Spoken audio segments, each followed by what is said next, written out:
Ibu umukuru w'igihugu nyakubahwa Paul Kagame yabigarutseho mu ijambo yagejeje ku bitabiriye inama mpuzamahanga yiga ku iterambere yiswe World Summit for Social Development iri kubera mu gihugu cya Qatar. Perezida Kagame yagaragaje ko mu myaka 30 ishize hatewe intambwe nyinshi mu kurandura ubukene bukabije, kongera umubare w'abagerwaho na serivisi z'uburezi, ubuvuzi n'imibereho myiza, ariko ubusumbane bukaba bukigaragara cyane by'umwihariko mu turere dutuyemo miliyoni z'abaturage bagorwa no kubona ibikenewe by'ibanze, ndetse ashimangira ko kugera ku iterambere bisaba imbaraga z'ababikeneye aho gutegereza ko bazabigezwaho n'abandi.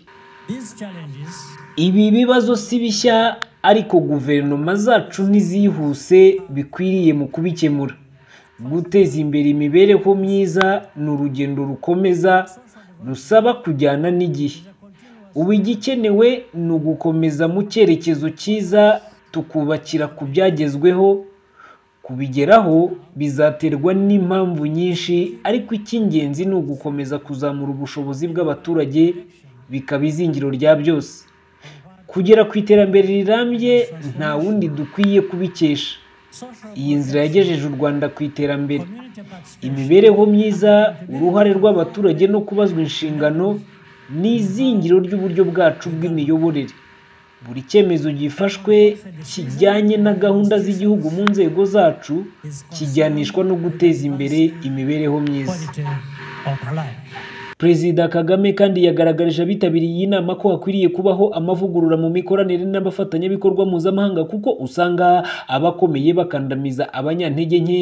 Ashimangira ko mu isi ibamo byinshi bihindagurika, hakwiye kubaho kwitegura ko hari ibyago bishobora kubaho, hagateganywa uburyo bwo kubyirinda cyangwa guhangana nabyo, ndetse kandi yerekana ko ibigega mpuzamahanga by'imari bikwiye guhora byiteguye gutanga umusanzu wabyo ugamije guteza imbere ibikorwa bitandukanye bigamije iterambere. Tugomba no kuvugurura uburyo bw'imikoranire n'abafatanyabikorwa.